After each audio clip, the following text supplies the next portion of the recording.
자, 먼저 한번 나 자신을 축복합니다. 나는 재앙과 저주에서 해방받았다 라고 나를 축복합니다. 자, 우리 옆 사람하고 인사하겠습니다. 우리는 장로님, 권사님, 집사님, 우리는 복음으로 재앙과 저주에서 해방받았습니다.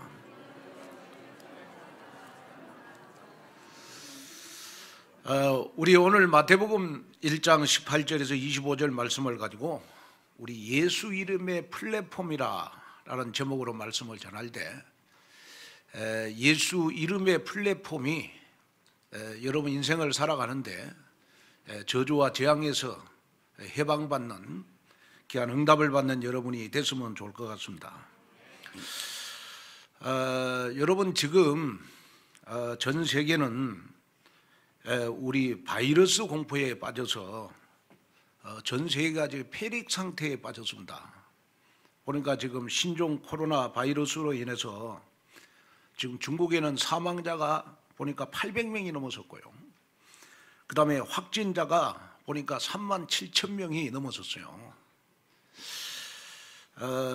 일본이나 또 우리 유럽에 있는 선교사들의 말에 의하면 아마 몇 배는 더 많을 것이다, 그렇게 좀 추측을 하고 있어요.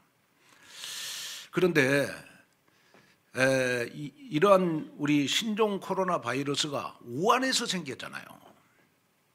우한. 그럼 우리가 중국의 그 우한이라는 그 도시를 우리가 한번 생각해 봐야 돼요. 우리 그 우한이라고 하는 그 도시는요, 우리 그 중국에서 가장 복음을 핍박하는 그러한 도시거든요. 이 도시가 1년 전에 어떤 일이 있었냐 그러면 우한에 있는 모든 교회 십자가를 다 불태운 그러한 도시가 여러분 우한이라고 하는 도시입니다. 십자가를 다 불태웠어요. 그리고 나서 1년 후에 여러분 우리 신종 코로나 바이러스가 우한에서 생겼거든요. 그리고 더 놀라운 사실은 뭐냐 그러면 이 우한이라고 하는 이 도시가예요, 주의 종들을 가장 많이 추방시켰습니다. 그리고 교회를 불태우고 전혀 이 도시에 여러분 복음이 들어가지 못하도록 철저히 사방으로 우겨쌌던 그러한 도시가 바로 여러분 우한이라고 하는 이 도시거든요. 다시 말하면 여러분 한 사람의 지도자에 여러분 바벨탑을 쌓았던 이 도시가 여러분 우한이라고 하는 도시입니다. 그런데 놀라운 사실은 뭐냐 그러면 또 우한이라고 하는 이 도시의 사람들이요, 뭘 좋아하냐 그러면 박쥐를 좋아한대. 박쥐. 저는 박쥐가 징그럽던데 그 중국 사람들은 박쥐를 그리 좋아한다네요. 박쥐를 좋아하는 여러 가지 이유가 있대요. 근데 중요한 거는 뭐냐 그러면 이 박쥐는요, 여러분 이 바이러스가 몸에 들어와도 이 박쥐는 여러분 죽지를 않는데요. 그 이유가 있는데 그거 뭐냐 그러면 여러분 박쥐는 다른 표류보다도 여러분 온도가 높기 때문에 안 죽고, 그 다음에 박쥐는 이 바이러스를 이길 수 있는 그러한 면역이 딱 몸에 생겨가지고 여러분 수명이 길대요. 그래서 우리가 여러분이 잘 아시다시피 우리가 쥐 같은 경우에는 여러분 수명이 짧잖아요. 그런데 이 박쥐 같은 경우 20년을 산다네요. 왜? 바이러스를 이길 수 있는 면역이 있기 때문에 그런답니다. 그런데 그걸 아는지 몰라도 하여튼 중국 사람들은 보니까 이 박쥐를 잘 먹는데 그렇게. 근데 이 박쥐를 먹어서 제가 봤을 때 이런 신종 코로나 바이러스가 걸린 건 아닌 것 같고 뭔가 하나님의 계획이 있는 것 같아요. 그러고 보니까 하여튼 중국 사람들이 우한만 갔다 오면 다 이 신종 코로나 바이러스에 다 걸리는 거예요. 완전히 세상에 지금 보니까 우한이라고 하는 도시를 모르는 사람이 없어요, 전 세계에. 왜냐? 지금 지구의 재앙과 저주가 여러분 우한이라고 하는 이 도시를 중심으로 해서 지금 퍼지고 있잖아요. 그래서 우한에 있는 그러한 선교사가 저한테 이렇게 기도 제목을 보내왔어요. 기도해 달라고. 그 어떤 기도 제목이냐 그러면 첫째가 10가지 재앙을 통해서 애굽의 교만과 우상을 멸했듯이 이번 신종 코로나 바이러스를 통해서 중국의 교만과 우상이 무너지도록 기도해 달라고. 그 다음에 두 번째가 고통당하는 병자 가족들과 의료진들을 위해서. 그러니까 중국에는 보니까 가족이 한 사람 걸리면 여러분 지금 뭐 7명, 8명 가족들이 다 지금 걸려가지고 여러분 밖으로 나올 수가 없대요. 근데 더 비참한 거는 뭐냐 그러면 환자들을 진료하는 간호사나 의사들이 지금 많이 죽어가고 있다는 거예요. 그 다음에 세 번째가 이럴 때 온 교회에 전도운동과 기도운동이 일어나는 전환점이 되도록 기도해 달라고. 그리고 네 번째가 주의 제자들이 굳건하게 흩어지지 않고 세워지는 시간표가 되도록 기도해 달라고 저한테 문자가 왔어요. 자, 여러분이 지금 마음속에 담아야 될 게 뭐냐 그러면요, 이렇게 신종 코로나 바이러스로 인해서 여러분 착한 사람, 여러분 달란트 많은 사람, 그 똑똑한 의사들, 여러분 정치인들 다 죽어가고 있잖아요 지금. 이럴 때 우리가 반드시 하나님이 우리에게 주신 메시지를 하나 붙잡아야 돼요. 그게 뭐냐 그러면 우리가 이 세상 풍속을 따라가서는 안 되겠구나. 이 세상 풍속이 뭐죠? 에베소서 우리 2장 1절에서 2절에 이 세상 풍속이 뭐죠? 우상 숭배하는 거. 하나님을 떠나서 내가 잘났다고 여러분 정말로 내가 하나님이 돼서 내 기준 수준 나의 표준을 가지고 살아가는 것이 나의 우상 아니겠습니까? 하나님 필요 없다, 이제는 내 기준대로 살겠다, 내 마음대로 살겠다, 내 뜻대로 살겠다 하는 것이 바로 여러분 나에 대한 우상 아니겠습니까? 그리고 이 세상 풍속이 뭐겠습니까? 여러분 제사 지내는 겁니다. 또 여러분 이 세상 풍속이 뭐겠습니까? 여러분 점수를 의지하는 거거든요.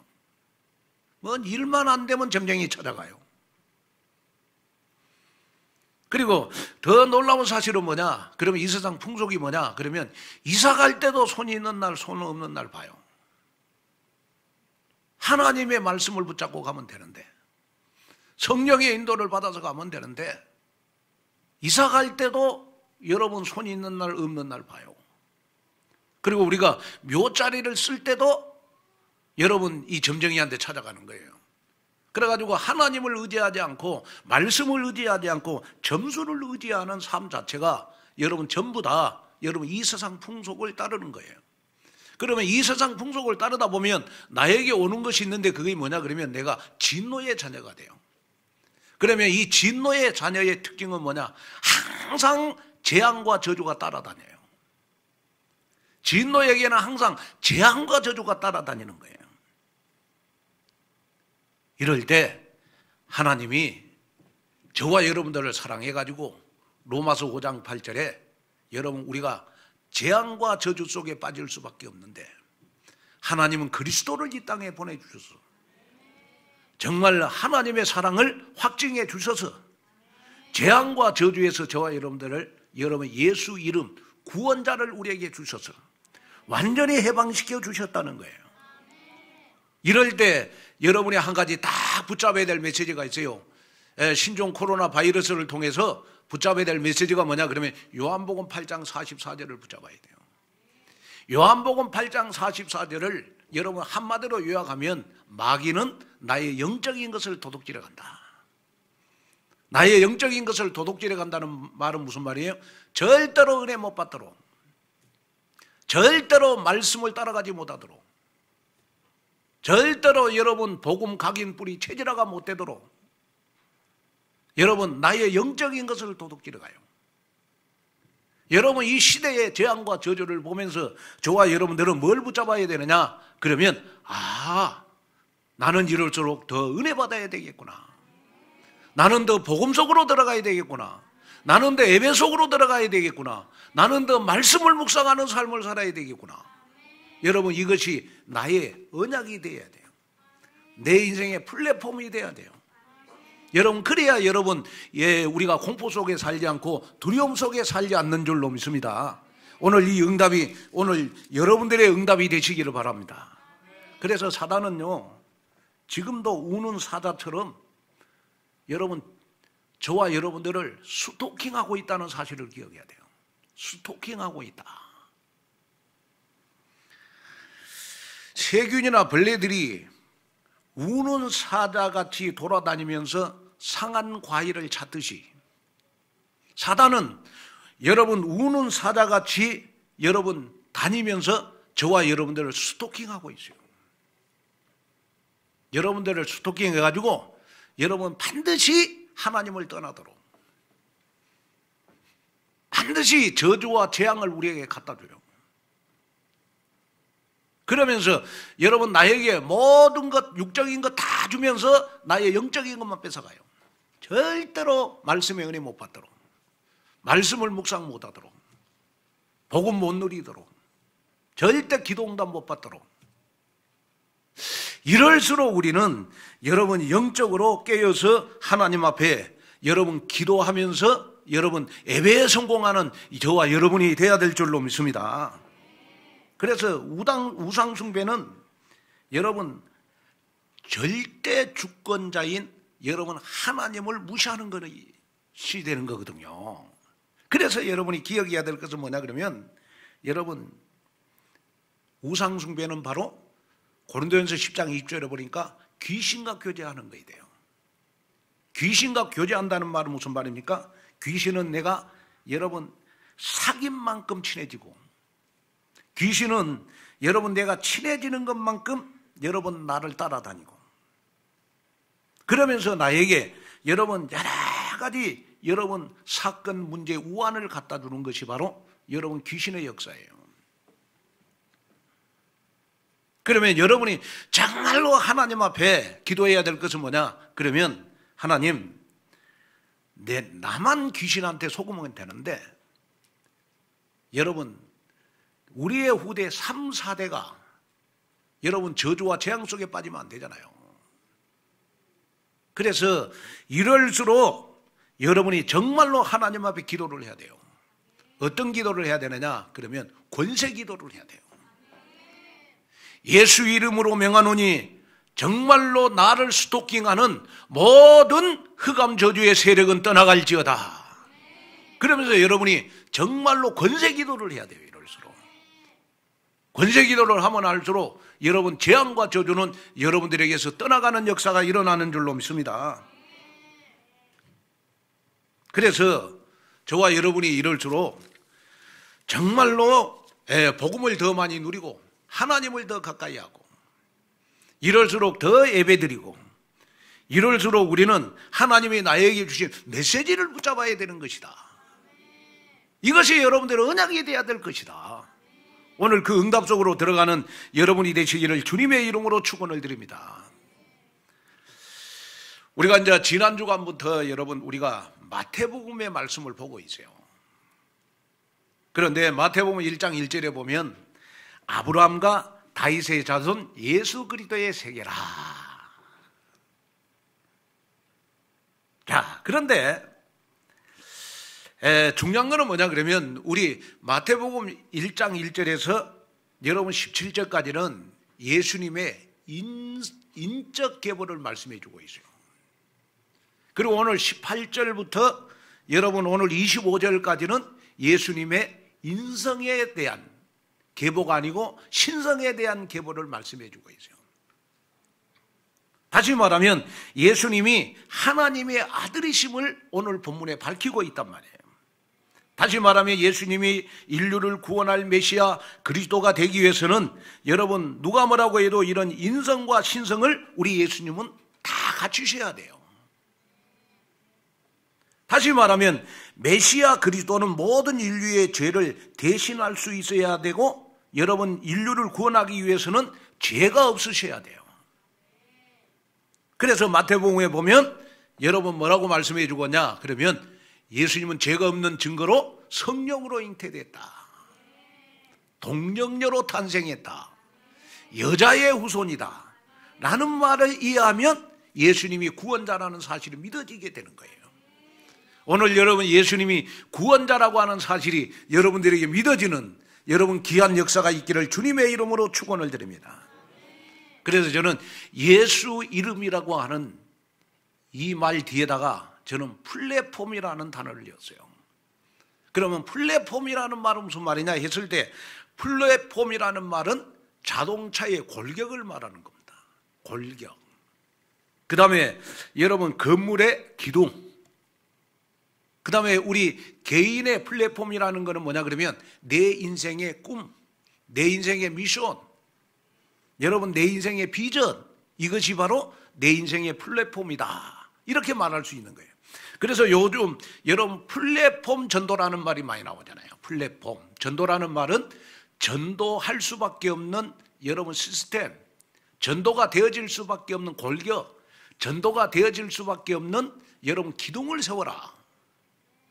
예를 들어서 이제 저희 교회가 이제 3월 달부터 우리 송곡고등학교 촛불을 인도하게 되잖아요. 촛불. 그것이 바로 뭐냐? 전도의 플랫폼 전도입니다. 다시 말하면 이제 우리가 현장 가서 전도하는 것도 중요하지만은 여러분 플랫폼 전도라고 하는 것은 이렇게 현장에 전도의 골격, 기둥을 세워가지고 전도가 되어질 수밖에 없는 여러분 골격을 만든 것을 가리켜서 우리가 플랫폼 전도라고 그런다. 이걸 여러분 마음속에 담았으면 좋겠어요. 그러면 예수 이름의 플랫폼이 뭐냐 했을 때 저는 예수 이름의 플랫폼이 두 가지다. 첫째는 예수 이름의 플랫폼은 구원자다. 두 번째가 뭐냐? 예수 이름의 플랫폼은 여러분 임마누엘이다. 그래서 오늘 이 구원과 임마누엘이 예수 이름의 골격이고 예수 이름의 기둥이다. 이걸 여러분 마음속에 담았으면 좋을 것 같아요. 그래서 그 응답을 받는 저와 여러분이 됐으면 좋을 것 같습니다. 그래서 여러분이 내가 예배에 절대로 내가 요한복음 8장 44절에 마귀에게 나의 영적인 것을 빼앗기지 않기 위해서 나만의 여러분 영적인 성장의 골격을 딱 세운 것을 가리켜서 우리는 영적 플랫폼이다 이렇게 말하는 겁니다. 내가 예배에 성공해야 되겠다. 내가 하루에 단 10분이라도 나만의 기도하는 시간을 가져야 되겠다. 나는 누가 뭐라고 해도 일주일에 한 명이라도 예수님을 영접시켜야 되겠다. 이것을 나만의 여러분 영적 플랫폼, 전도의 플랫폼이다. 이렇게 표현하는 겁니다. 오늘 이 응답이 여러분들의 있기를 주님의 이름으로 축원을 드리고 이번 한 주간 정말로 예수 이름의 플랫폼이 여러분 24시간 나와 함께 하시고 일주일 내내 여러분들과 함께 하셔서 정말 누가 뭐라고 해도 여러분들에게는 재앙과 저주가 없는 그런 한 주간이 되시기를 여러분 주님의 이름으로 축원을 드립니다. 자, 그러면 우리가 첫째로 예수 이름의 플랫폼은 구원자라는 거예요. 구원자. 자, 우리 오늘 마태복음 1장 18절 20절을 한번 읽어볼까요? 자, 우리 집중해서 읽어보겠습니다. 너무 중요한 성경 구절이에요. 자, 우리가 예수님의 이름의 뜻은 알아야 되잖아요. 신앙생활 하면서. 그죠? 예수 이름의 뜻은 알아야 되잖아요. 이 성경 구절 속에 다 있어요. 한번 읽어보겠습니다. 예수 그리스도의 나심은 이러하니라. 그의 어머니 마리아가 요셉과 정혼하고 동거하기 전에 성령으로 잉태된 것이 나타났더니 그의 남편 요셉은 의로운 사람이라 그를 드러내지 않냐고 가만히 끊고 자의 일을 생각할 때 주의 사자가 현명하여 이르되 다윗의 자손 요셉아 내 아내 마리아 데려오기를 무서워 말라. 그에게 잉태된 자는 성령으로 된 것이라. 그리고 21절을 한번 봐봐요. 시작. 아들을 낳으리 이름을 예수라 하라. 이는 그가 자기 백성을 그의 죄에서 구원할 자이심이니라 하니라. 자, 예수님의 이름의 뜻이 뭐예요? 아들을 낳으니 이름을 예수라 하라. 이는 그가 자기 백성을 그들의 죄에서 구원할 자이심이니라 하니라. 아들을 낳으니 이름을 예수라 하라. 자기 백성을 그들의 죄에서 구원할 자가 바로 예수님의 뜻이라는 거예요. 자, 다시 말하면 여러분, 구원자가 바로 예수님의 뜻이라는 겁니다. 다시 말하면 예수 이름의 플랫폼이 뭐냐? 바로 구원자라는 거예요. 구원자. 여러분, 마태는 예수님이 이 땅에 오신 부분에 대해서 오늘 본문에 구체적으로 설명을 했어요. 예수님이 이 땅에 태어나신 방법은 여러분, 우리 일반 사람과 달라요. 자, 이 땅의 모든 사람은 다 부정모혈로 탄생을 해요. 그런데 오늘 본문에 보니까 우리 예수님은 여러분, 저와 여러분들하고 태어난 것이 달라요. 오늘 본문에 보니까 마리아가 요셉과 약혼하고 동거하기 전에 예수님은 무엇으로 잉태됐다? 이 사실을 믿으세요? 과학적으로 여러분 도무지 이거는 여러분 해결이 안 되는 거예요. 그런데 여러분 구원을 받았기 때문에 예수님이 성령으로 잉태했다는 사실이 믿어지는 거예요. 그것이 바로 여러분 나의 믿음이라고. 믿음. 아, 예수님이 무엇으로 잉태됐다? 성령으로 잉태됐다. 여러분, 예수님이 성령으로 잉태됐다는 사실을 우리가 이해하기 위해서 그 당시에 우리가 결혼 풍습을 조금 이해할 필요가 있어요. 당시 약혼은 법적으로 혼인과 똑같은 효력을 가지고 있었어요. 남자와 여자가 함께 사는 것은 아니었지만은 여러분, 그 당시에는 여러분 약혼을 하면요, 결혼과 똑같은 효력을 가지고 있었기 때문에 12개월 동안 아버지 책임하에 여러분 이 여자는 자기의 몸을 관리를 잘해야 돼요. 그리고 약혼을 했어도 절대로 부부간의 성관계는 허락을 안 했어요. 또 더 중요한 거는 뭐냐 그러면 결혼을 하기 위한 공식적인 여러분 결혼 생활이 뭐냐 그러면 바로 약혼이었어요. 약혼. 그런데 이 마리아는 요셉과 약혼하고 동거하기 전에 마리아의 몸에서 여러분 한 생명이 잉태됐어요. 그런데 그 생명이 바로 여러분 성령으로 잉태됐는데 이 성령으로 잉태된 그 생명을 우리는 성경에서 무엇라고 표현을 해주고 있느냐 그러면 동정녀 탄생이다. 이렇게 표현을 해주고 있어요. 동정녀 탄생이다. 남자를 알지 못하는 처녀가 아이를 낳았다. 남자를 알지 못하는 처녀가 아이를 낳았다. 동정녀 여러분 탄생이다. 그런데 왜 예수님은 여러분 성령으로 잉태됐고 동정녀로 탄생을 해야 되느냐 그러면 성령으로 잉태되고 동정녀로 탄생이 돼야 우리 인간을 구원할 수 있는 자격이 주어지는 거예요. 우리 인간하고 똑같으면 여러분 우리 인간을 구원할 수가 없잖아요. 그래서 예수님은 여러분 저와 여러분들을 구원하시기 위해서 예수님은 성령으로 잉태됐고 여러분 남자를 알지 못하는 처녀가 아이를 낳아서 동정녀로 탄생이 돼야 저와 여러분들을 여러분 구원할 수 있다는 거예요. 여러분 창세기 3장에 보면 첫사람 아담이 하나님의 말씀에 불순종한 죄를 짓고 여러분 저주를 받게 됐죠.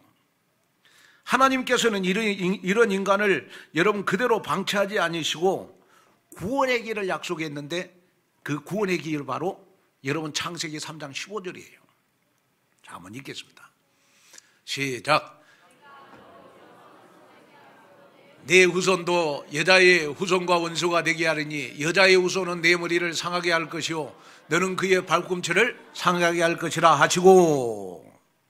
자, 창세기 3장 15절에 보니까 여자의 후손인 예수 그리스도가 완전히 사단을 완전히 꺾고 인간을 죄와 저주의 굴레에서 해방시켜 주시겠다. 누구가요? 여자의 후손이. 왜냐? 남자의 후손은 여러분 우리 인간을 구원할 자격이 없어요. 왜? 똑같은 죄인이니까. 그러나 여자의 후손만이 여러분 우리 인간을 구원해 줄 수 있어요.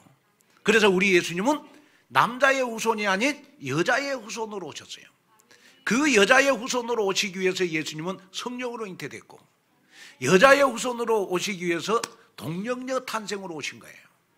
여러분 이 말만 잘 이해하시면 여러분 정말 예수님이 이래서 나를 구원해 주셨구나 하는 사실이 여러분들에게 믿어지는 역사가 일어나는 줄로 믿습니다. 이것은 영적인 메시지라 여러분 구원받은 자만 반드시 이해할 수 있어요. 복음을 가진 자만 반드시 이해할 수가 있어요. 저는 여자의 후손이라는 말을 창세기 3장 15절에 쓴 이유가 있다. 자, 남자의 후손은요 범죄한 인간이기 때문에 절대로 우리 인간을 구원할 수가 없다. 반드시 여자의 후손이어야 여러분 우리를 구원할 수 있는데 그 여자의 후손이 바로 구원자 되시는 예수 그리스도시다. 그런데 그 예수님이라고 하는 뜻이 바로 여러분 마태복음 1장 21절에 보니까 아들을 낳으리니 이름을 예수라라. 이는 그가 자기 백성을 그들의 죄에서 구원할 자이심이라 하니라. 많은 교인들이 교회를 다니면서 예수님이 누구신지 예수님의 뜻이 무엇인지 알지 못하고 교회를 다녀요. 그런데 여러분 예수님이 구원자라는 이 말 속에는 어마어마한 축복과 어마어마한 여러분 깊은 의미가 담겨져 있어요. 다시 말하면 여러분 예수님은 구원자신데 여러분 그 예수님이 여러분 선지자 제사장 왕이라는 그리스도의 직분을 감당하심으로 인간의 구원의 길을 열어주셨다. 다시 말하면 인간의 입장으로서는 어떤 것도 우리는 할 것이 없다. 왜? 예수님이 그리스도로서 하나님 만나는 길을 여셨고 예수님이 그리스도로서 여러분 죄와 저주에서 저와 여러분들을 해방시켜 주셨고 예수님이 그리스도로서 여러분 마귀를 멸해 주셨다. 그래서 저와 여러분들의 할 일은 뭐냐? 그러면 이 예수님을 그리스도로 믿기만 하면 되는 것이다. 아멘. 자, 그러면 예수님은 구원자인데 여러분 어디에서 우리를 구원해 주셨느냐? 그러면 죄에서 우리를 구원해 주셨다. 무슨 죄에서? 원죄에서. 여러분 원죄를 해결 안 받지 못하면 아무리 착하고 아무리 선하고 아무리 여러분 교회 다니고 아무리 여러분 목사님이고 장로님이고 집사님이라고 해도 원죄를 해결 안 받지 못하는 사람은 여러분 반드시 교회를 다녀도 원인 모를 저주 속에 빠지게 되어 있어요. 왜? 원죄라고 하는 것은 하나님을 떠난 죄니까. 하나님을 떠난 죄니까. 그래서 여러분 마가복음 2장 10절에 보면요 이런 말씀이 있어요. 인자가 땅에서 죄를 사하는 권세가 있는 줄을 알게 하려 함이라. 자, 한번 읽겠습니다. 집중해서 시작.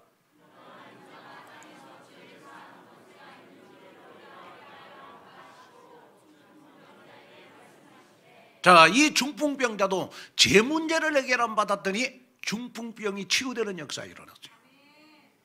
그러면 이 중풍병자는 여러분 죄 문제를 해결 안 받았어요.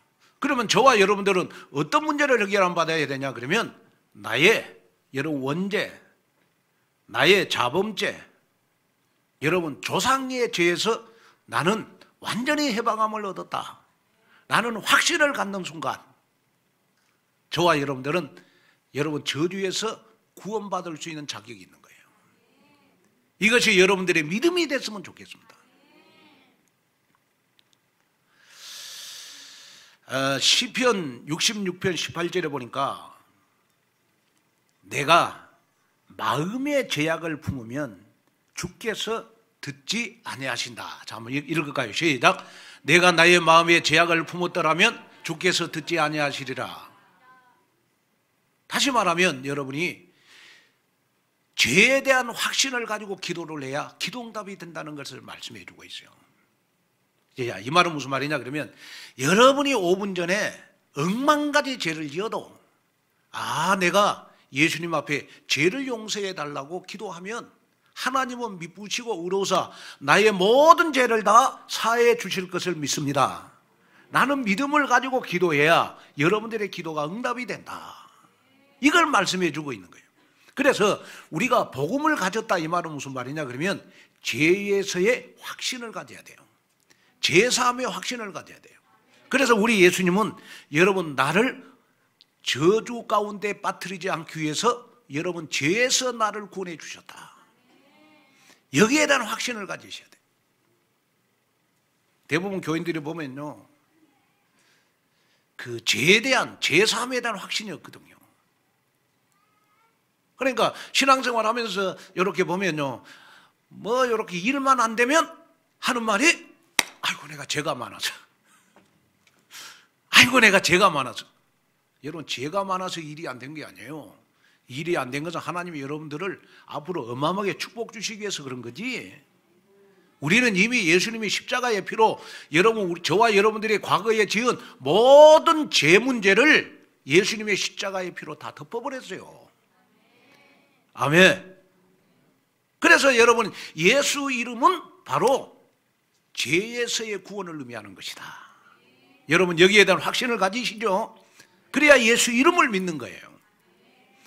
그 다음에 두 번째는 여러분 저주 재앙에서 나를 구원해 주셨어요. 로마서 8장 2절에 보니까 죄와 사망의 법에서 너희를 해방하였음이니라.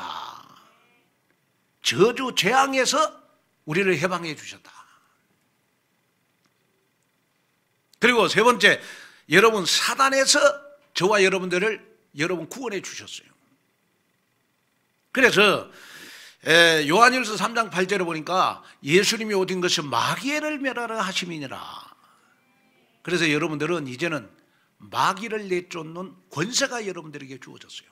왜? 예수 이름을 소유했기 때문에. 아멘.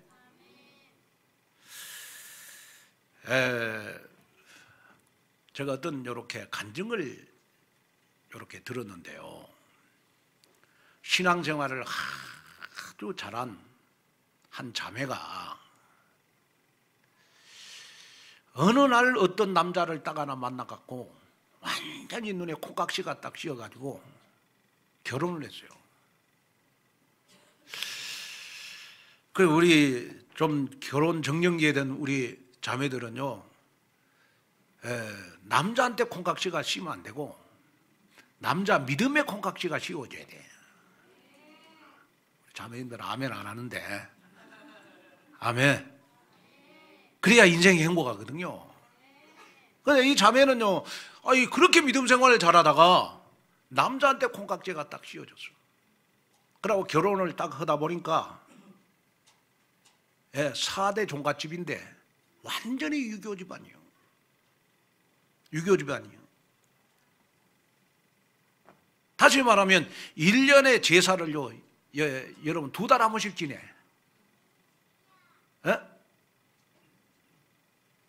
그런데 가서 시집을 가서 딱 보니까 남자는 좋은데 도무지 신앙생활을 할 형편이 못 되는 거야. 그런데 이 자매 마음속에는 예수가 구원자라고 하는 믿음이 딱 있어요. 그러면 이 자매는 시집 가자마자 여러분 가정 가문을 구원해야 되잖아요. 왜냐? 예수가 구원자니까. 여러분들도 여러분 한 사람이 여러분 예수님을 믿어서 여러분들 가문, 여러분 시댁 친정 많이 구원해냈잖아요. 그게 정상이잖아요. 그런데 이 자매는 시집을 가가지고 여러분 유교 집안 시집을 가가지고 여러분 신앙생활을 할 형편이 못 되는 거예요. 분위기가 아니에요. 그런데요 3년 동안 어마어마한 일이 벌어졌어요. 어떤 일이 벌어졌느냐 그러면 시아버지 시어머니가 암이 걸렸어요. 암이 걸렸어요. 그리고 남편이 교통사고를 당했어요. 그리고 한쪽 발이 여러분 절단이 돼가지고 반신불수가 됐어요. 그리고 또 가서 시집 가서 보니까 시동생이 5명이라. 시동생과 같이 살아야 돼. 근데 그 시동생들에게 계속해서 우환이 생기는 거예요. 3년 뒤에 어느 날 이 자매가 깨달았어요. 아, 예수 이름이 구원자인데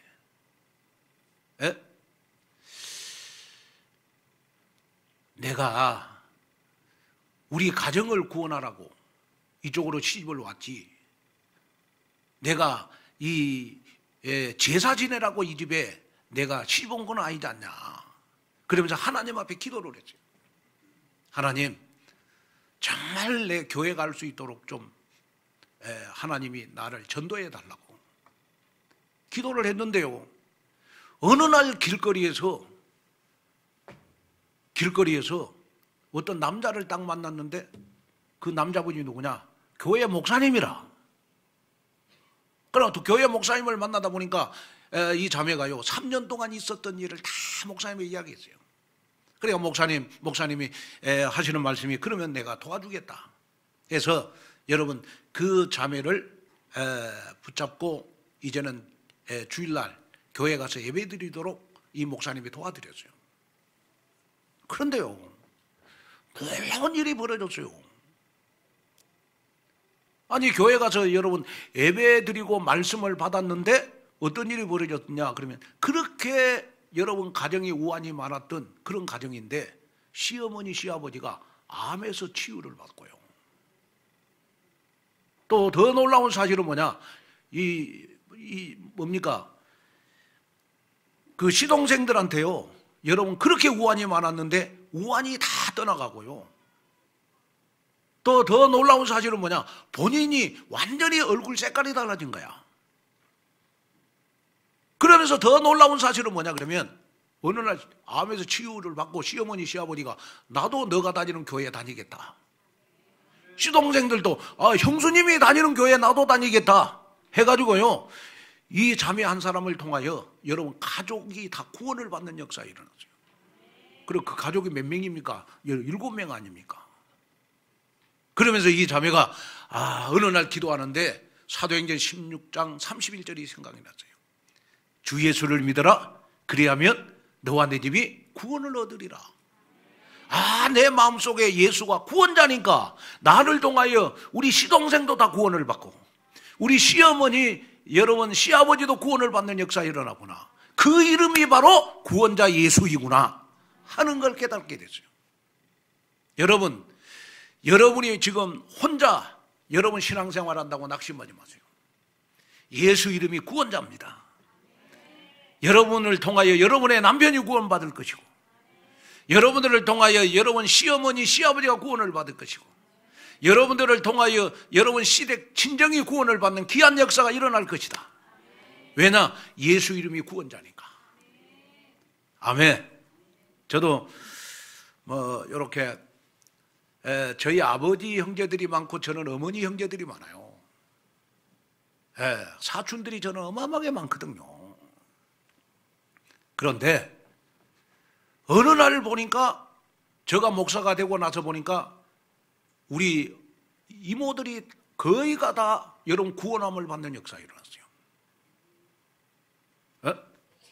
그걸 보면서 예수 이름이 구원자니까 나 한 사람을 통하여 가문이 다 구원받는 역사가 일어나구나. 그 이름이 바로 구원자 되신 예수이구나. 그래서 여러분 오늘 이 메시지를 듣고 절대로 여러분 절망하지 마세요.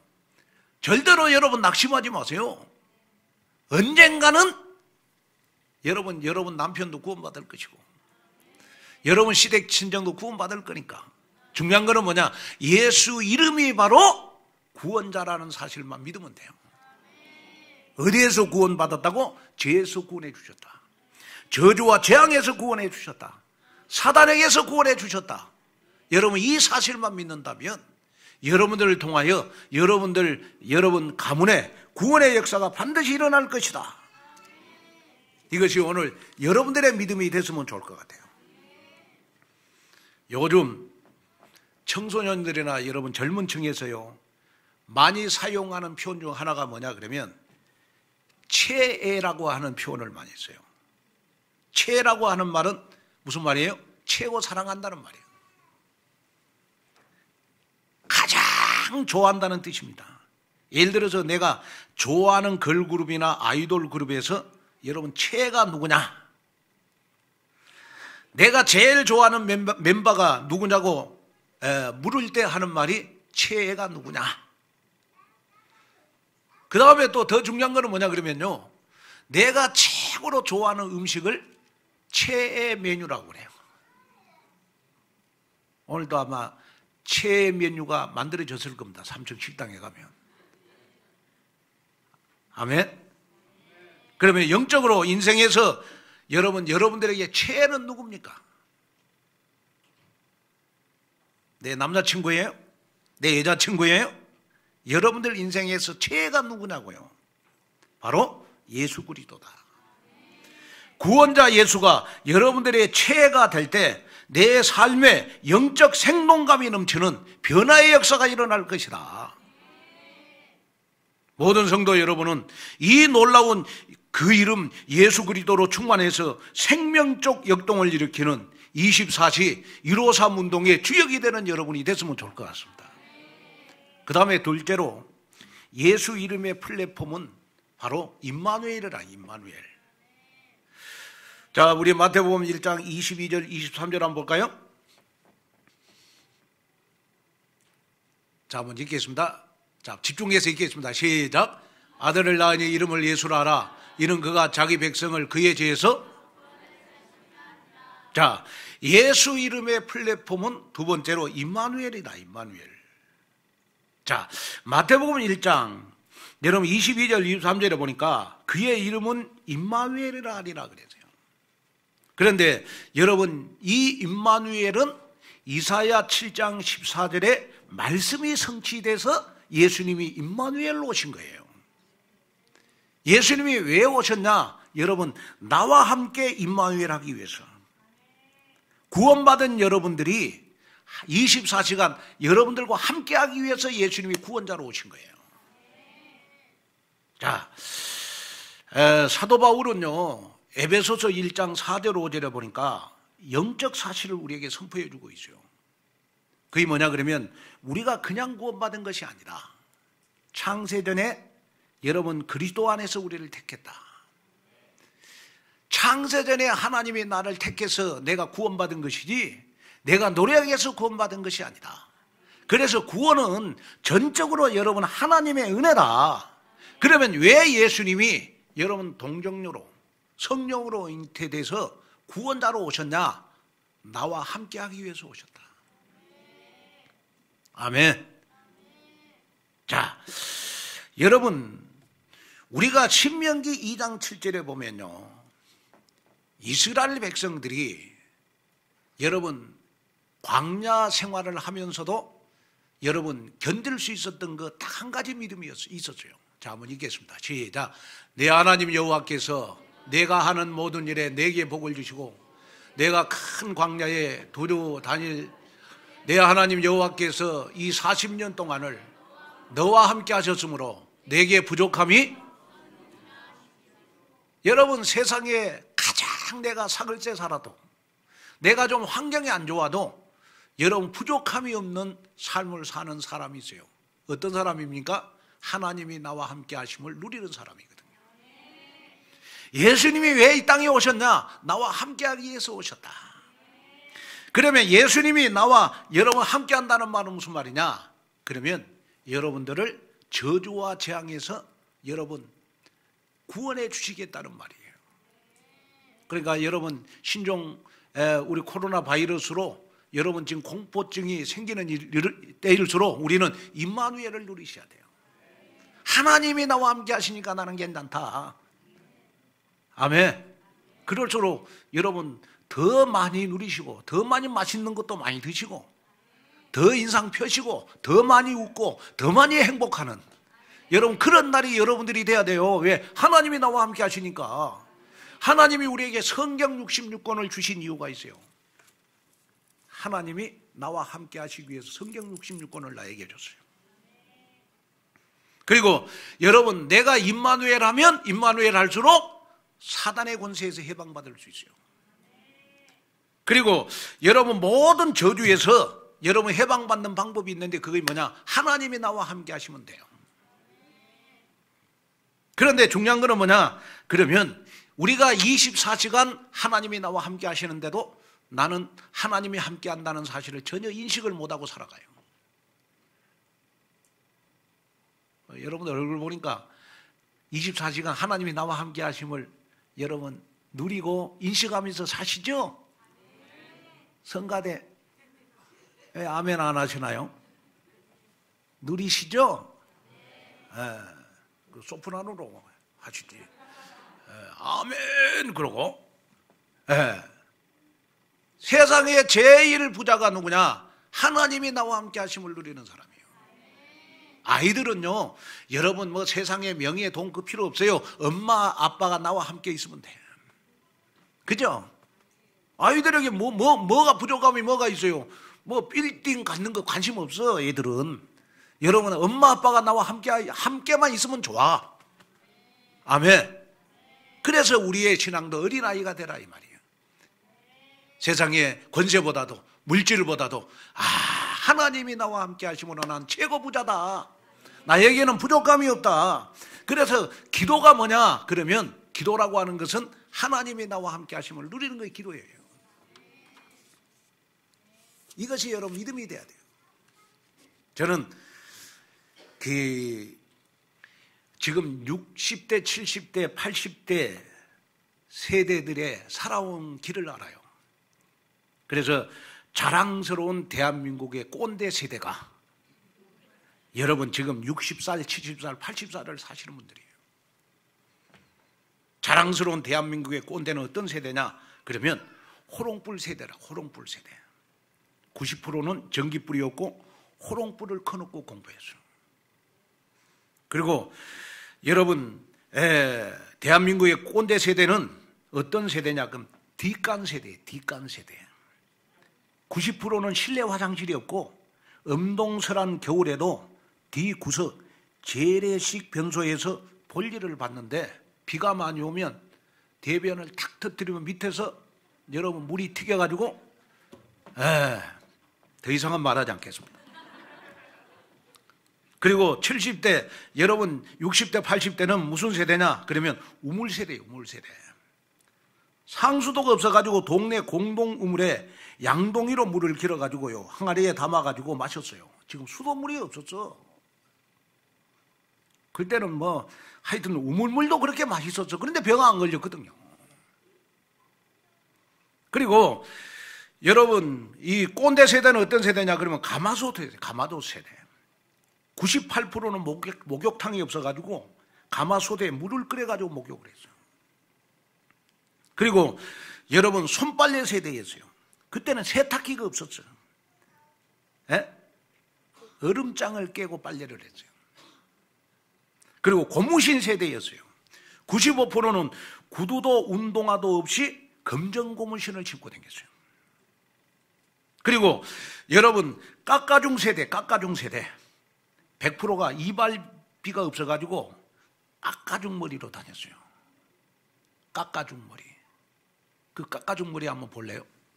우리 방송실 한번 띄워봐. 내가 오늘 사진 좀 보내준 거 있잖아. 깎아중 머리.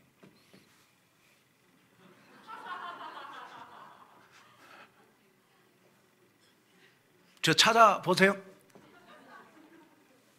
아니 좀 크게 띄워봐요. 에? 저 보여요? 저도 깎아중 세대야. 깎아중 세대. 에? 오늘 설교는 또 다 잊어버리고 이것만 그림만 또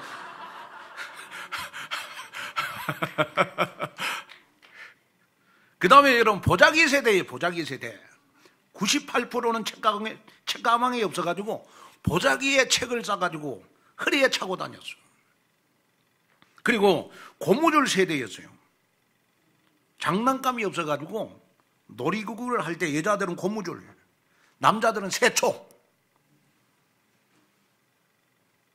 그 다음에요 주판 세대, 주판 세대. 100%가 전자계산기나 컴퓨터가 없고 여러분 5알짜리 주판을 굴리면서 계산을 했어요. 그런데 이런 세대여도 그때는 행복했어요. 왜 그랬을까요? 가족이 나와 함께 하신다는 걸 누렸기 때문에. 가족이 나와 함께해서 가족이 함께해서 행복했어요. 그때는. 그때는 지금은 뭐 자녀들 놓으면 한 명, 두 명 놓지만은 그때는 뭐 보통 7, 8명 낳잖아요. 그런데도 행복했어요. 왜? 가족이 나와 함께해서. 여러분, 왜 제가 지금 이 대한민국 꼰대 세대를 이야기하느냐? 그러면 지금 생각해보면 그때가 더 행복했던 것 같아요. 가족들이 있어서, 가족이 나와 함께해서. 여러분, 지금 왜 우리가 행복하지 못하냐? 돈이 없어서? 부모님을 못 만나서? 우리 후대들? 아니요. 임마누엘을 못 누려서 여러분 내가 불행한 거지. 또 내가 임마누엘을 못 느껴서 내가 여러분 풍부함을 못 누리는 거지. 여러분 환경이 가라는 게 아니에요.